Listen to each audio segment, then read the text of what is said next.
From the octagon fire to the studio mics, tune in weekly, we're dropping the spikes, analyzing every punch, every kick that lands. Maniacs in the game, playing with fans' demands. Ken's got the insight, Joe's got the flair, mapping out the fights will take you anywhere. So grab your popcorn, buckle up tight. This is a Huddle Sports Network broadcast. You can find us on Roku TV, Amazon Fire TV, Facebook, and of course YouTube. Get all your NFL news here first. What's up, guys? We're back. We had a little hiatus for a few weeks, but we're back. Welcome to the MManiacs Podcast. I'm joined as always by Bare Knuckle Ken. What's up, buddy? What's up there, guy? So, just playing with my sword, man. And just for some context, so our listeners or viewers don't get the wrong idea, not that sword. I bought an antique, authentic Japanese wakizashi that I have reason to believe is about 450 years old. It's survived the Sengoku Jidai, like the period when like Oda Nobunaga, like all the Japanese warlords were like trying to unify Japan. So they all had their like samurai armies and they would fight. And I believe it's like a mid-level samurai's weapon. It's definitely not an ashigaru, like a mass-produced foot soldier weapon. But it's dope, dude. I took it to jiu-jitsu today to show my professor, and he was like, don't attack nobody. I was like, only if they attack me. Only if they attack me, and then they're gonna regret it, dude. I showed Ken before we started the show, like, this thing is beastie, dude, and it's heavy. Like, it's still got a lot of meat to it, so it could stand another polish or two. Like, a lot of times when you buy swords, well, I won't say a lot of times, but sometimes, you get a sword that's at the end of its life. It's been polished to death, and they call it a dead sword because it doesn't have another polish in it before it exposes the soft jacket underneath. Because without getting too far into it, I'll just explain, like, they have what's called shingane. Like, when the Japanese forged swords, they would have like a soft metal inside, like a core, which makes the sword flexible so that it can, it's not brittle, so it doesn't break when you strike with it. But then they'd cover that in an outer jacket of steel that's harder steel, right? And so once you polish that harder steel down to the point where you don't have any more polishes, the sword becomes brittle. And not just brittle, but it can not brittle, but it can bend, it can snap. It's just not strong anymore. They call it basically the life on the sword is run out. But this one has at least a couple of polishes left. Yeah. And it's a beefy bastard, dude. Like, holding it in one hand, it's kind of heavy, dude. So it's like this thing could take a head or an arm, no problem, dude. And it's sharp as shit too. Like, before my guy in Japan sent it to me, he did a paper test on it. He showed me, and it sliced right through a piece of paper like a hot knife through butter, dude. So. Oh, nice. I was gonna say go ahead. I got a fucking old school captain sword, but I got to get that some bit sharpened. Yeah, see, I gotta get a spacer because it has a little wobble in the handle. I need to get a little. It's called a SEPA, a little metal spacer that will make it tight. And once it's tight, that thing's fully functional and ready to kill, dude. So that's my home protection model. Well, why don't you tell everybody the cool information you told me about the tip of it? Oh, well, so like I was saying, I think that the sword is late Muromachi period, which is like late 1500s, and that it survived the Japanese Civil Wars.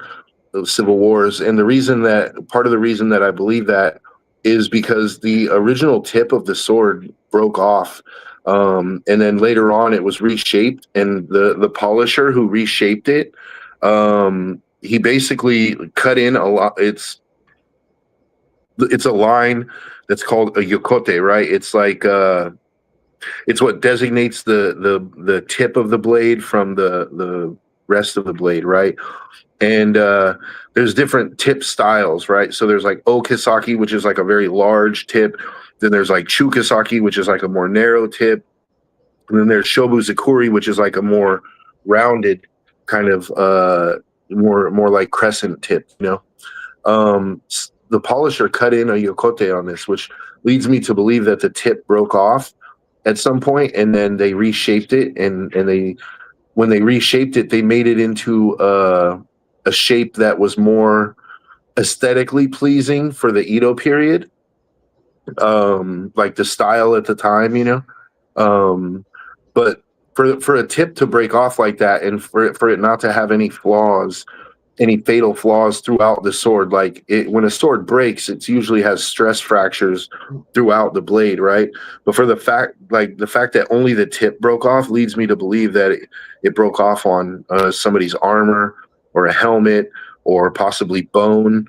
So it's likely a battle veteran, like a mid-level samurai's battle weapon, which is exactly why I wanted it for home defense, because I could go buy a brand new, you know, spring steel katana for $400 or $500, probably, maybe even $1,000, because they can get expensive, these newly made ones. But I'm like, I want something that's already seen the battle and seen blood and made it through it before, you know. So I got a proven veteran now, and because I'm not allowed to own guns, so, you know. And plus, like, I also call me crazy, but I think there's just an oh shit factor.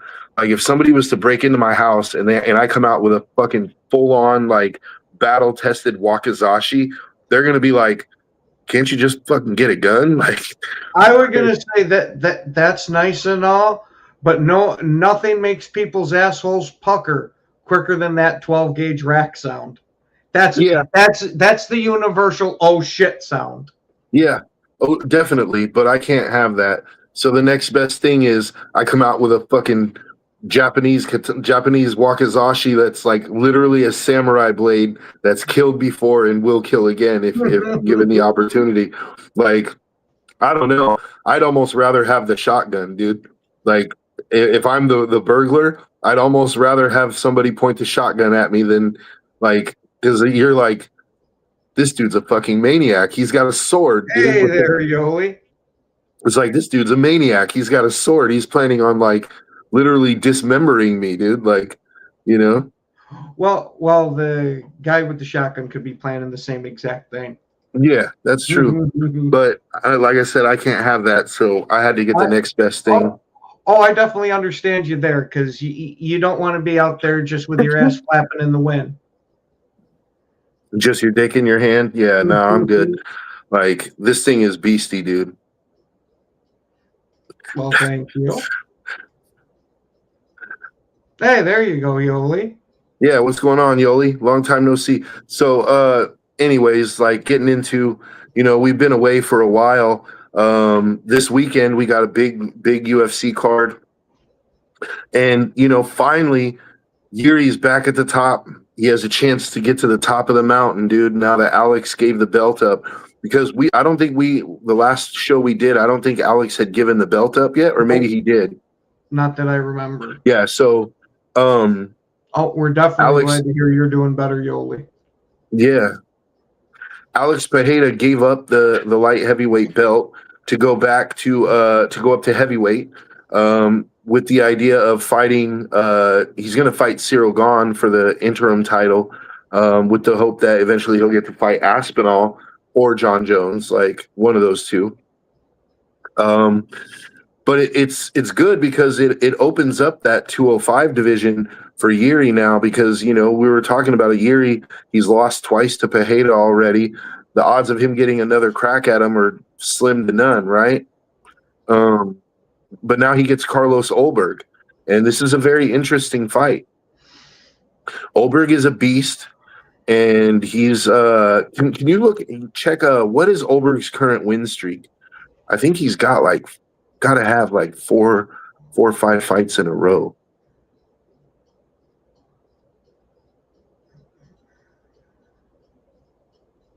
Oh wow! Holy shit! Here, let me look at. Oh my! Yeah, so he's on a streak, I believe. He's on a 9-win streak. 9-win streak. Okay. So Hey yeah, there, Dex. yeah, dude's on a crazy win streak. Yuri not so much, but Yuri is on a 2-fight win streak, a 2 or 3. I think what is it, 2 or 3? I know he beat Roundtree. Um, his last fight, I believe, was against Roundtree, right? That's what I'm looking up right now. And then he beat Jamal Hill.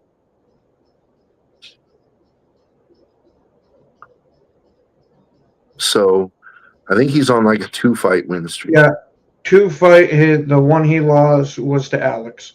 Yeah. So yeah, dude, this is a great fight for a lot of reasons. Yuri, as we know, is absolute chaos. Yeah, see, that's why fight is so interesting, because Oberg is so technical. This is like exact opposites, right? Yeah. Like Oberg is so technical, and Yuri is just pure chaos, right? Mhm. So I'm not going to say that Yuri can't catch Oberg. What I'm going to say is I think Yuri will have a very hard time catching Oberg if it's strictly if Oberg can keep it strictly a technical boxing match, like a technical striking fight, right? Yuri's best chance is what he always does. He has to create chaos, right? Yep. It's in the chaos that he thrives. So he's got to be able. It's going to be a challenge because Oberg is a very controlled, very technical guy. It's going to be hard to draw him into that chaos, but I think it's possible. Look at what I think the perfect comp. Look at the last fight with Roundtree, right? For the first two rounds, Roundtree was really winning that fight going away, right? He was doing very well with the technical boxing. He was lighting Yuri up. And then in that third round, something clicked in Yuri where he's like, you know what? I can't just sit here and walk this guy down and, eat shots and not land anything. I'm going to have to bum rush him. And that's what he did. Yuri just straight up bum rushed him and started throwing crazy shit. And all of a sudden, next thing you know, he lands a nice elbow. He lands, like, he gets Khalil a little rocked, and then he lands that beautiful left hook that just floored him, dude.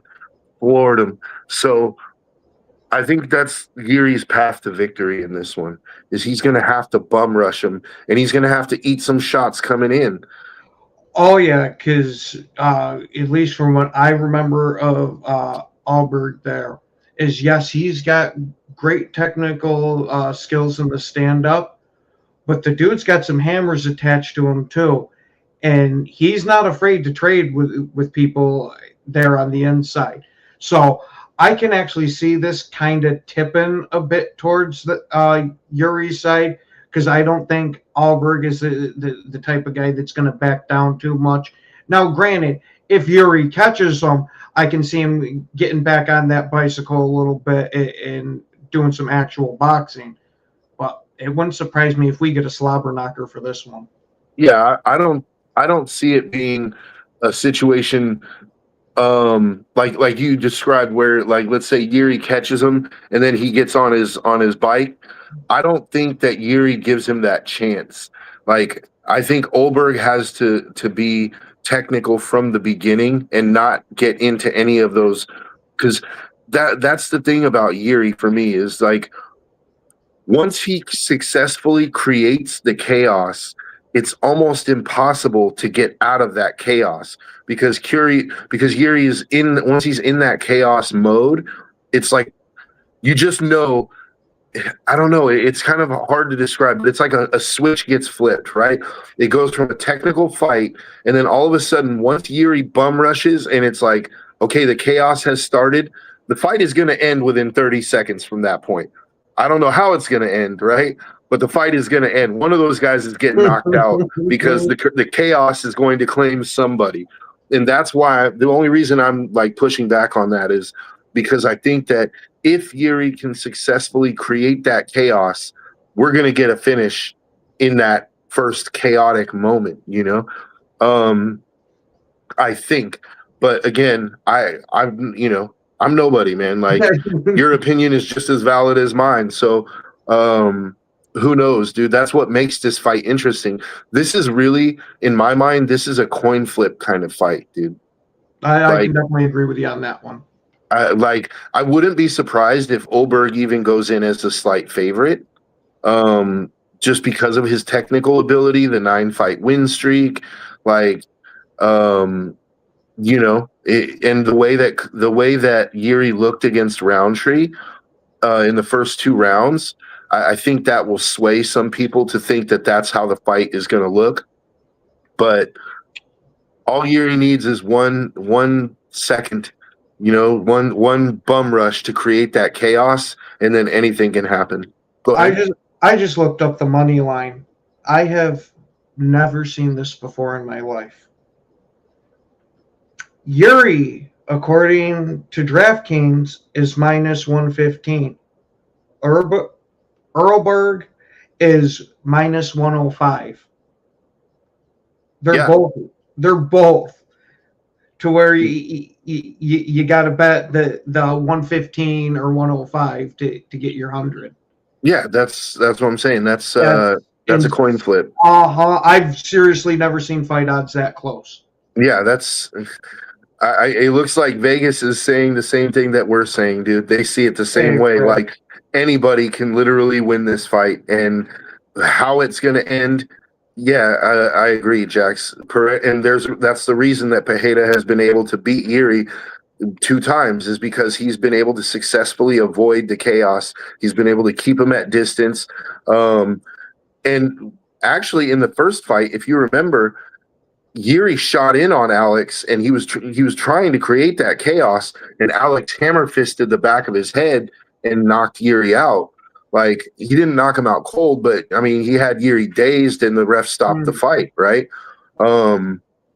So Yuri tried to get that chaos going in the first fight, and Alex made him pay. In the second fight, there was not a single moment where Yuri was able to try to even get that chaos going, because Alex just head kicked the shit out. I mean, that was one of the worst head kicks I've ever seen, dude. And it didn't even, the crazy part is, it didn't even land 100%. Like, it glanced off the top of his head. Alex broke his foot with that kick. But you see, dude, Yuri was on Clear Street for like 5 minutes after that, dude. Like, he didn't even know where he was. That kick was so hard. And that's not a knock on Yuri, because we all know Yuri's got a granite chin, dude. Like, that dude is eating shots. That dude is eating shots that would knock out a horse. You know what I mean? Like, he's a fucking absolute monster. But, like, that just tells you how hard Alex Pereira kicks, bro. Like, I do not want to get kicked. Yeah. That's why I'm a huge fan of Yuri, too.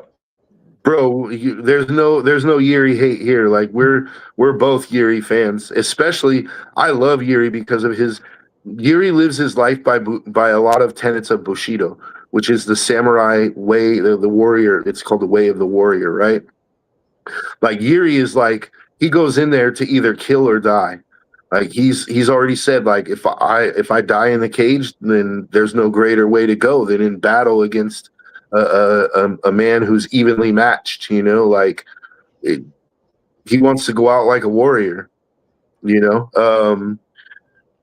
it's not just that; it's the honor thing too. Like, Yuri really believes himself to be like a samurai, like a modern day samurai, and I can respect that. Like, he takes it further than I do. I also believe in some of those tenets of Bushido, but I don't go as far as Yuri does. Hokit versus Blades fight. I mean, it might be entertaining, but to me, Curtis Blades is like, he's just an example of the current heavyweight division. It's like the heavyweight division to me is it's just washed, man. Like, we got Volkov. I think Volkov is fighting on either this card or the next card, and if Volkov wins, he'll be the next in line for a title shot. But again, I like I like Volkov. I think he's a skilled fighter, but he's old already. He's been fighting for years and years, and like, I don't know. He's got one of those like win one, lose one kind of records. You know what I mean? Like win two, lose one. Like he can never really build himself. He can never get on that streak that he needs. He's finally actually getting on the streak, but he hasn't been finishing guys. He's been getting decisions. Yeah, he could, but Curtis Blades is like he's a good matchup, like a gatekeeper. If you can get by him, then you belong in the top 5. If you can't, then you really don't. But that fight doesn't really excite me. Let's go through the rest of the card though, because there are some other good fights on that card. All right. We're gonna start with Cub Swanson and Nate Landwehr. Yeah. Yeah. Bro, say what you want about Cub Swanson. He's old, but that motherfucker's got dogs, bro. Like, he has got hands. Cub Swanson, I love Cub Swanson, dude. Yeah, exactly. And that's the problem, Jax, is that there are no, I mean, there you got like Waldo Acosta, right?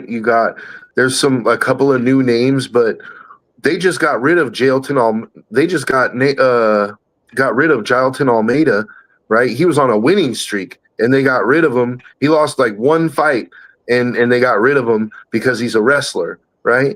He was like literally he was beating all those guys in the top 10 or in the top 15. And then like all of a sudden he lost one fight and then he's cut. And it's like, because he puts on boring fights because he wrestle fucks, and it's like, I get it. Like, I get that he's not the most entertaining, but did he deserve to be cut when he was winning? Not really. Yeah, that's my thing with it. We all know from the previous shows here, I absolutely love a stand-up fight in the phone booth type of shit. But I also massively appreciate a dominant ground game. I am definitely of the mindset of, you don't like it, stop it. Yeah. And that's, to me, well, not just to me, but that's one of the major issues with Dana White there, is that unfortunately he does have a business to run, so he wants to make everything as entertaining as possible. But I don't necessarily care all the time about entertaining as possible. I want the best fighters, period. Mm-hmm. Whether the guy is dry humping somebody for all 5 rounds or knocking them out in 15 seconds, I still want both the guys on the roster. Yeah. And, they got rid of Almeida, dude. Like, it's crazy. Like, he was winning, and it's like, I don't understand that. He was a top 5 contender. Bro, keep them coming, dude. Like, that's what we this whole show is about, is, we discuss MMA, we discuss UFC. We're not know-it-alls. We don't know everything there is to know, and we give our opinions, and we like to hear others' opinions as well. Yeah, what I know about this is about this much, so all I got is my opinions here. But it's just crazy to me that, like, they get rid of Almeida, right? Like, you might as well get rid of Hamzat then too, right? Like, because Hamzat's not finishing fights anymore. Well, Dana's just waiting to cash out, man. Like, Dana has built this business from the ground up, and they sold it to WMG or IMG, whatever that company is, like, for $4 billion. And Dana agreed to stay on to make sure that transition goes smoothly. But eventually, Dana White's going to cash out. What the hell do you think he does after that? Because I think a huge part of Dana White is his love for being in the public eye. Well, I think he's already setting himself up with the Zuffa boxing thing. Mm-hmm. I think he might go into that, try to build Zuffa boxing up. That wasn't a part of the UFC deal, because I know it's. I don't know. Okay, I know Dana White has ownership in it. I didn't know if it was UFC itself or him himself. No, so the Zuffa boxing thing, it's all under one umbrella, right? UFC and Zuffa boxing and Power Slap, they're all under the same umbrella. But like Dana White is gonna, he'll shift out of UFC and just like take over like Zuffa boxing, I think. And because Dana White wants to be a boxing promoter. Like he's always, you can just kind of see it, and he hates Oscar De La Hoya. And so like I could see him wanting to go into Oscar's space and take over that space, like just to prove to Oscar that, he's a better promoter, that, good luck with that though. I was about to say, De La Hoya is a hell of a promoter. Yeah, De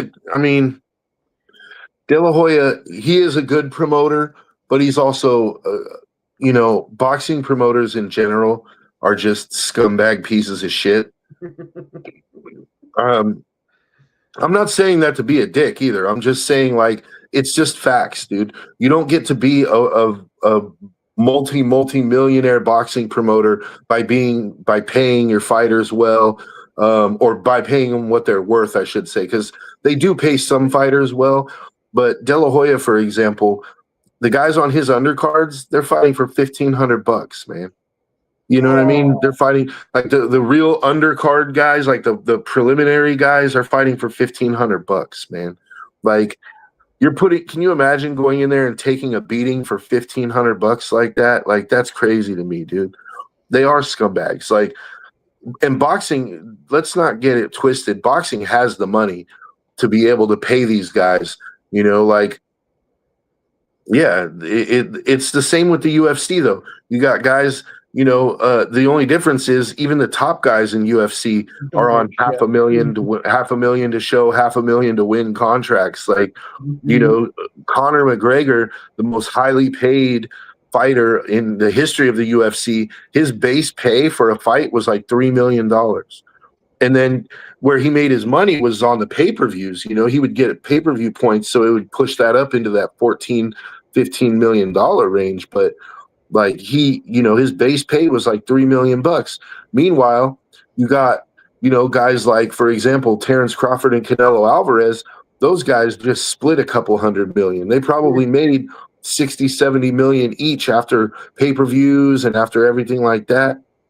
And that's just the fighters. So imagine what the promoters clear, dude. Like, oh yeah, because the promoters are the ones that pay for the venue, they pay for everything.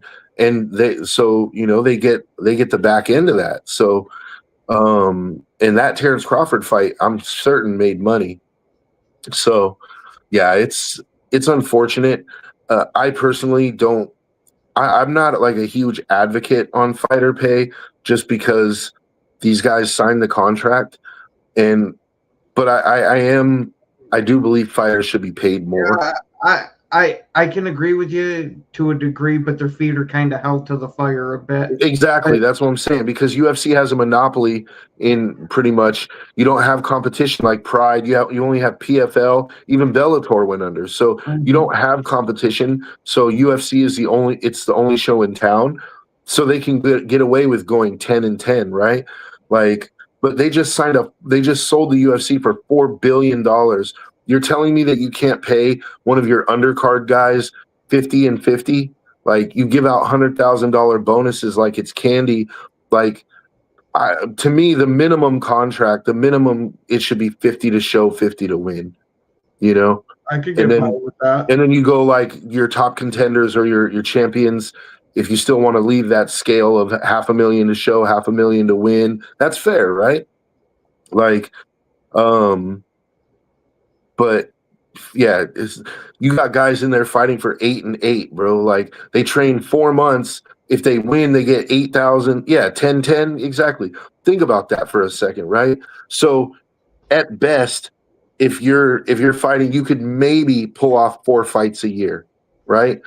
If you don't get hurt in any of them, or hurt enough that you can't fight, because all fighters have injuries, dude. They go into fights with injuries, right? So you got 10 to show, 10 to win, right? So even if, let's say, you fought 4 fights in a year and you won them all, You made $80,000 for that year. Then that's before taxes. That's before paying your training staff, your for your training camps. So once all that money is paid out, let's say you make 50 grand for a year, if even, and you got to pay now you got to live on 50. So you're getting your brains beat out for 50 grand a year. Bro, you could go be a fucking union carpenter and make 70. You know what I mean? It's like these guys, that's why I said if you have 50-50, right? 50 to show, 50 to win as the baseline, then if a guy fights 3 times in a year and he wins 3 times in a year, he just made 300 grand. Like after taxes and everything, he takes home 150,000 a year, maybe closer to 200. He's living good. He's living like a UFC fighter should, right? Mhm. Like he's got enough money to survive and possibly bank 70 grand a year, you know, like so while he's fighting. So yeah. And then Jim Miller just came out the other day. This was interesting.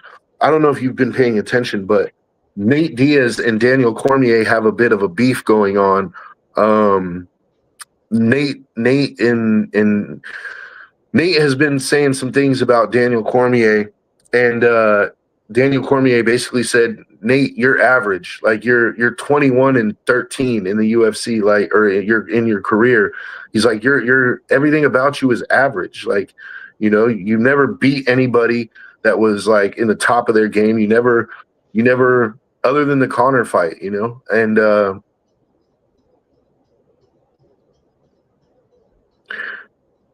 yeah, the thing is, Dana, that's what it would take, but I don't happening, dude. Unfortunately, I do believe there should be a fighter union. There should be a collective bargaining agreement, just like in the NFL, just like in the NBA. There should, but fighters are independent contractors, and so it's kind of, and Dana does it that way on purpose because it's every man for himself, right? But DC basically came out and said like Nate Diaz is average, right? And he's not 100% wrong. Like if you look at Nate Diaz's record, it's not going to wow anybody, right? But at the same time, Nate, it's not doing a service to Nate because Nate has fought the best of the best over the course of his career.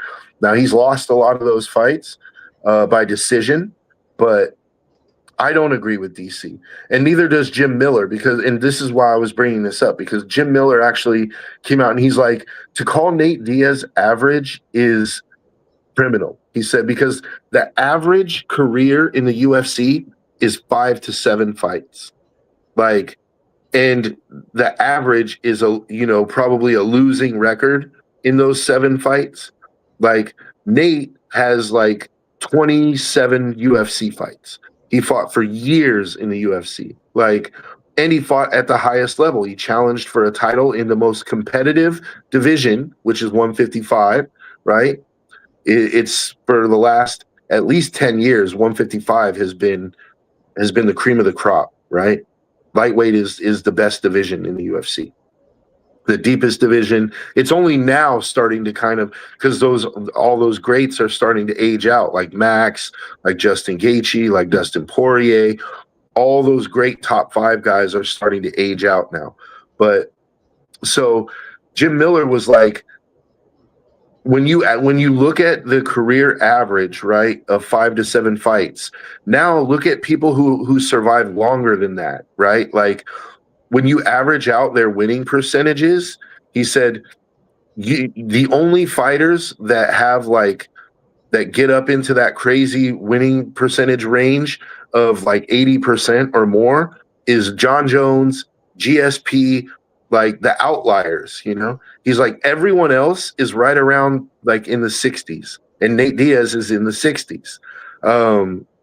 So he's not average. He's actually of average. When you look at the argument that Jim Miller is making, he's like, he's way above average. He's just not one of the outliers, right? This is the funny part. He even pointed out, he's like, Daniel Cormier, his record was like 19-4. So his 4 losses, right? He lost twice to Jones and he lost twice to Stipe. right? So he's like, if you look at Daniel Cormier's record, he's actually in the 60s as well, right? Like, so Daniel Cormier is average too.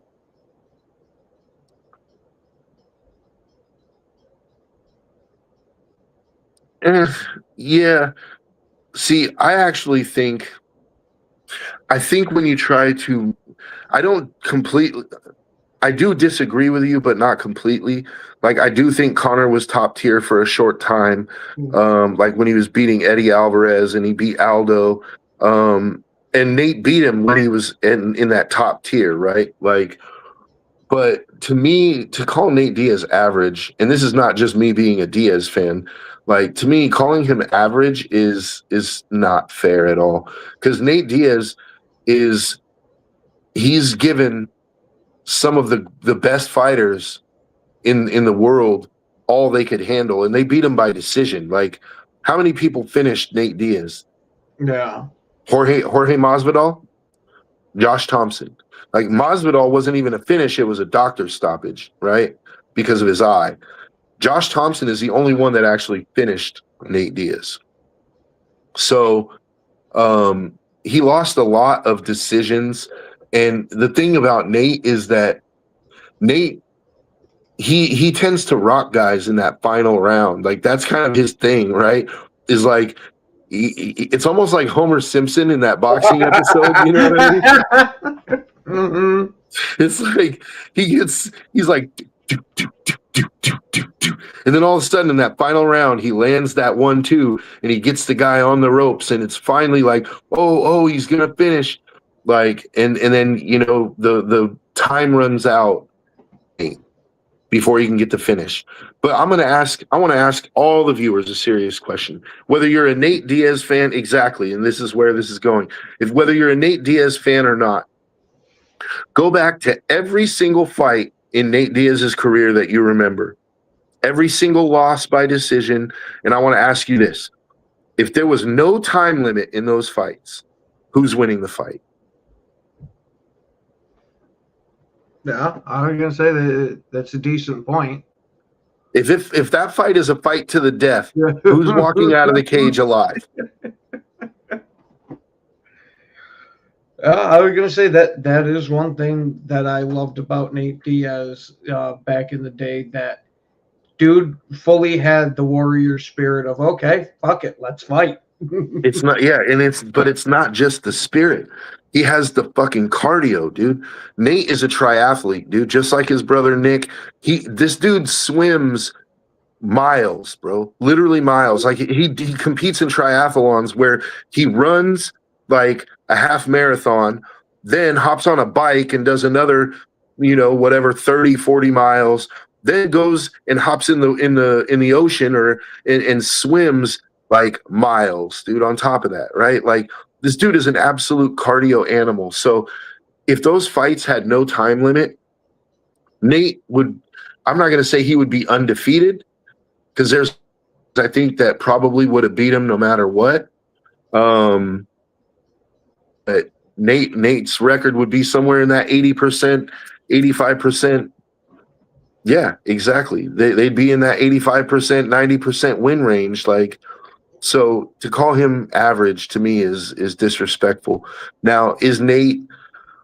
I think part of the reason people call him average is because Nate is very predictable. He's the brother, because I constantly confuse the two with the fighting styles. Nick is the older brother. Yeah, Nate's the one that's constantly just 1-2, 1-2, 1. Oh, okay, yep. This is why I said Nate is predictable, bro. He doesn't change his game up, and it costs him. You know, although he's still a live dog and he still catches people, that they know that 1-2 is coming, and he still lands it and rocks people with it, dude. But Nick, on the other hand, was a much more well-rounded fighter. Nick employed leg kicks, body punching. Like, Nick was a devastating body puncher, bro. Like, and the thing about Nick is he didn't throw 100% into every shot. Nick would sit there and tag you with like 50% power, 50% power. But he just keeps hitting you, right? and eventually those 50% shots start to like wear on you a little bit, and that's when Nick starts digging to the body, like those 100% body shots, and they just sap your will to live, dude. Not just your will to fight, your will to live, bro. Like, can you imagine taking full-on 100% liver shots? Like, and that's what Nick did the best. Nate, if I wish that Nate would incorporate some of that into his game, dude. I wish he would fight more like Nick, because he would have won a lot more fights. But Nate's content to just box it out, and that's cool. Like, I love Nate. He's my favorite fighter. You know, he's awesome for what he is. You like Nate more than GSP? No, GSP is my favorite fighter of all time. Oh, okay. But Nate is up there too. Like, I'm a huge Nate fan. We haven't streamed during the card. It's something that Ken and I have been talking about, though, because you know, live videos like on fight nights tend to do pretty well with viewership. So and we're trying to get our name out there, right? We want to grow our viewership. So we're thinking about doing that. That wouldn't be a bad idea. We might do it. If not for this card, maybe we'll start with like either the Elite or the White House card, or maybe the card next month with the White House card might be a good time to start. I was going to say that might be a good one, because I might have shit a little bit better set up for being able to stream and watch it at the same time, because the studio don't have a TV that's facing anywhere near me. Yeah. But that would be cool. Like, you guys could, and we would be able to call the fights like play by play, which I think, that would, because I think once people could see like me and Ken call the fights, they would start to respect our knowledge of the sport a little more. They would see that, we're not just casual fans. Like, we really watch this shit, and we really study this shit. We do about it. And when we break down fights, like, we're not just getting, we don't just serve it. In fact, like, I was getting into, for a little while there, I was doing jiu-jitsu breakdowns, and they were some of our most highly rated shows, or highly viewed shows. But then the UFC hit us with the ban hammer for using their footage, so we had to stop doing it. But our viewers were telling us, like, we like these breakdowns because, like, when you're watching somebody do jiu-jitsu in the UFC and you don't take jiu-jitsu, you don't know what's really happening, right? Like, you see, oh, this guy's in guard, but you don't know what is this guy doing from guard. It looks like he's just got his legs wrapped around him, right? But having trained now for about 2 years, it's like I can tell you, like, okay, no, this is what this guy's doing. He's breaking his posture down here, then trap the arm here because there's an escape here, or there's a sweep here. Like, he's using this hook for this reason. Or in submissions, especially, that was my favorite, was breaking down like highlight reel submissions, like how they set them up. Because, before you get to getting choked, there's a lot of little things that happen before you get to that moment where the rear naked choke is sunk in and the person's tapping. A lot of little things that you wouldn't notice that tend to go unnoticed by casual fans, right? That me and Ken would talk about. We would break it down. Like, you see how, like, he passes his leg over the head here, like, like little things that add nuance and give you more understanding of the game, So I wouldn't mind doing that, because then we could actually do the live breakdowns, and UFC couldn't, Yeah, because as long as we're not showing the footage of it on TV, like, or on our camera, like, we could get away with doing the breakdowns, Yeah. So, but either way, man, let's get into the rest of that card. So Cub Swanson, he's fighting who? Oh, Landwehr, Nate Landwehr. Cub Swanson, beast. He's an OG, dude. Like, he's old, but anytime Cub Swanson is in a fight, it's going to be a fight. Like, if you haven't seen Cub Swanson fight, I highly recommend go back and watch some of his old fights, man. Cub is a warrior. He's a SoCal boy, and he's a beast. He's not afraid to let them hands go. Who else is on the card, though? Dominic Reyes and Johnny Walker. See, I like this fight, but I don't like the reason that the fight is on. Like, this is a fight where both of these guys really need a win. And, Johnny Walker, I'm amazed that he's still in the UFC after all the crazy bad he's taken in his career. I mean, bad knockouts, dude. Like, highlight reel knockouts. He's got probably 4 or 5 on his resume already, dude, of him getting knocked out, not him knocking out others. Yeah, I knew what you meant. Yeah, he's been the guy. He's been the guy on the highlight reel that you don't want to be lots of times. And Dominic Reyes too, like, and now it's like I like the fight for the fact that one of these guys is going to get a win. But I don't like the fight for the fact that one of these guys is going to get another loss. And, if it's Johnny Walker, there's a chance he's out of the UFC. Actually, there's a chance if Dominic loses, he might be out too. But Dominic, I think, has a little more leeway because he came back and went on that 4-fight and was, it looked like he was going to get a title shot, and then he just lost his last fight. Who did he fight? I forget who he fought last. But he lost, and it was like, I was rooting for him so hard. What a great story that would have been if he could have won that fight. You're talking about Walker, right? No, I'm talking about Dominic Reyes. Oh, okay. Hold on. I was going to say, because Walker won his last one, but all right. Hold on one quick second. Yeah. Oh, Earlberg. Yeah, that's what I'm saying. Like, it was Earlberg. And see, Oberg's getting the shot now, right? Like, if Dominic Reyes would have won that fight, he'd be fighting Yuri right now, which Yuri already beat him one time, knocked him out with a spinning elbow.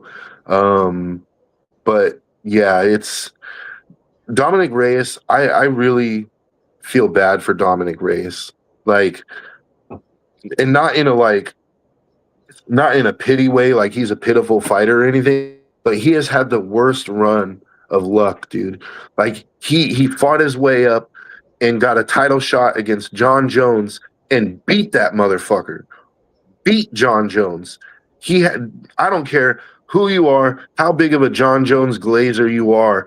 If you honestly think that John Jones won that fight, you can go ahead and suck both my balls. Like, I'll just go ahead and say that. Like, John Jones did not win that fight. He won rounds 4 and 5 for sure, but rounds 1 through 3 were 100% Dominic Reyes. Dominic was eating his ass up. He was dinging him up, dude. Now, granted, John Jones showed the heart of a champion in rounds 4 and 5. He came back. He knew the pressure was on, and he won those last 2 rounds convincingly. But Dominic, the first 3 rounds, that was probably the best I've ever seen someone fight John Jones. Like, John Jones didn't have an answer for it. And then so he loses that fight by just an absolutely preposterous decision. And then he goes on this like 4, probably 8 losing streak, taking some bad knockouts along the way. And you start to think like, damn, dude, like that was his chance and now it's over. Like his career is over. He's going to be one of those guys that's going to take a bunch of bad knockouts and he'll be out of the UFC in no time. But then he flips the script, goes on a 4-fight winning streak, finishes a couple of those fights, I think. And all of a sudden he's back in contention. And it's like he's 1 fight away from a title shot. And then he runs into Oberg and now he's fighting Johnny Walker. It's like, that's a fucked up run, man. Like, when you really look at it, that is a messed up run, dude. And I feel so bad for Dominic Reyes because he's he's a really good fighter. He just has had a terrible run of luck, you know. So, and really, like, the whole run of luck was started with that bullshit John Jones decision. He should have that win. Like, no matter what, his career would look so much different if that decision went the right way. Don't you agree? If he was the man to dethrone John Jones, it wouldn't matter how many knockout losses in a row he had after that. Like, his name would still be in that like respectable conversation where it's like the dude was a champion, he knocked off John Jones, like, you know, he deserves that. He did. He yeah. This is just reason number 371 why I don't like John Jones. See, the main reason why I don't like him is him growing feathers. Yeah. Well, there's that. That's a big one. Him beating his wife, like, that's another one. Crashing his car into a pregnant chick and then fleeing the scene, that's another one. Hiding under the fucking octagon from USADA for 8 hours, that's another one. To test because he knew he was going to be hot. The whole he's allowed to pulse thing, like, that shit's so freaking ridiculous. You gotta love when you got two separate rules. Now, I'm used to, you know, your superstars get a little extra leeway. But damn, that's not even a little extra leeway. You're creating a whole new rule book for this guy. Dude, like, just about everything that we mentioned here is enough to get somebody barred. And he did all of it. Remember when they moved a whole UFC card, it was Arizona or Vegas to LA, because John Jones couldn't get licensed because of a dirty test or something like that. It was either a dirty test or exactly what the circumstances were, but John Jones couldn't get licensed in that state. So on a week's notice, they moved the entire pay-per-view to Los Angeles just so that John Jones could compete. I vaguely remember something about him not being able to get a license, but I didn't know it was right before the pay-per-view. It was a week out, and they moved the entire pay-per-view to LA so that he could fight. That's so bad. It's just, yeah, dude. This is what makes me appreciative of guys like GSP, like the guys who fight, never had no problems like that, you know. And GSP became a pariah. Why? Because he fought a fucking juiced up Johnny Hendricks and got his face smashed in, right? And was it a questionable decision? Okay, I'm even willing to go as far as to say maybe Hendricks should have got the decision in that fight, but I don't find it to be a coincidence that the second USADA started testing, Johnny Hendricks fell off a cliff and started losing fight after fight after fight because he couldn't juice anymore. Like, and GSP was painted by Dana White as the bad guy because he came out and said, "Look, dude, I'm tired of fighting these fucking roided up monsters when I'm clean. Like, I'm a clean fighter. I want to fight clean fighters, you know." Like, and he got basically cast as a pariah. Like he said something that was so wrong. It's like, no, dude. Hey, I am of the mindset of you should have two separate leagues for the fighting. You have yourself a clean league where you got everybody playing by the rules, and then the other league, I want these sumbitches juiced to the gills because we're already paying to see them do fucking superhuman shit. I want to see somebody throw a cape on and start flying around that motherfucker. Man, John Jones would be like the default heavyweight champion in the steroid league. Well, I don't know if he would be because everybody else would be on steroids too. Yeah, but he's got to be the default because he was already the champ on steroids in the clean league. So, like, if there's ever been a juicier fighter, please let me know. Like, I mean, there probably has. Like, there's been some fighters where you're just, okay, this dude is obviously on roids. I mean, even one of my favorites, Vitor Belfort, you know, he was on TRT, you know. Vitor was a beast. Wasn't Dan Severn another one that massively lost his physique after, or am I misremembering? Dan Severn or Dan Henderson? Severin. I don't know. It's possible because in those original UFCs, all those guys were juiced up, dude. Like most of them were juiced up because there was no rules about it, you know. Mm-hmm. And I was going to say, I very well could be conflating the name of it because it's something I've just heard about, talked in passing, and from looking. So it very well might not be. I might have him confused with a different guy, but I'm trying to remember exactly what it was because this was a night and day difference between when he was juicing versus when the guy wasn't. Because you're talking like The Rock in the movies versus The Rock in wrestling. Yeah. Yeah. Well, it's like look at Ken Shamrock. Another perfect example. Ken was juiced to the gills too. Oh yeah. And it's not a coincidence he was one of my favorite fighters. Yeah, I'm not shitting on him. But back then was the Wild West days when damn near everybody was. So yeah, if you weren't juicing, why not? Like you're one of the guys you're one of the only ones that's not.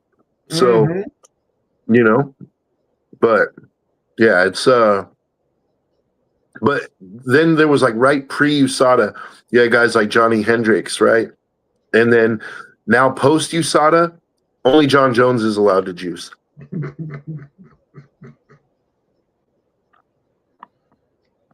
Everyone else gets penalized. Right? I mean, am I lying? No. Everyone else gets penalized. John Jones they just move the card.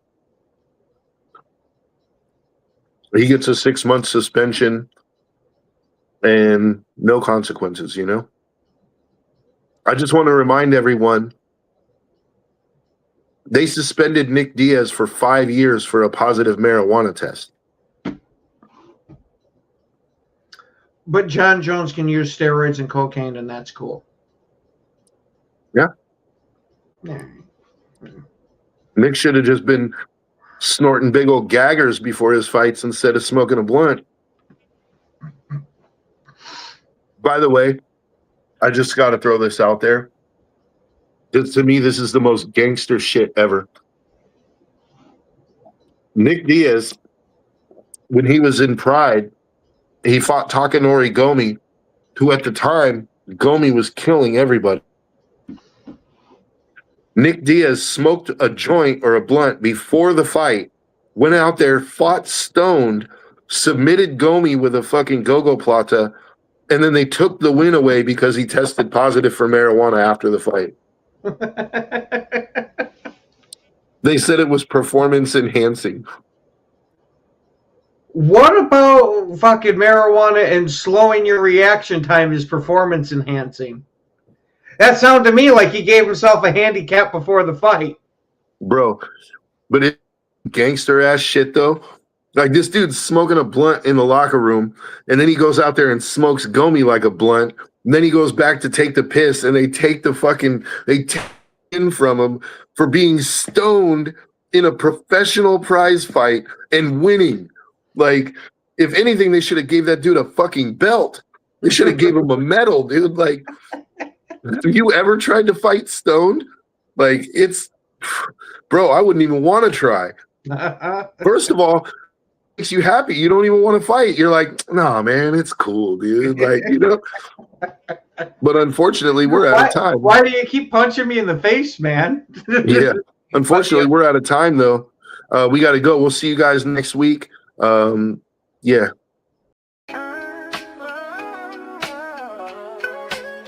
Yeah.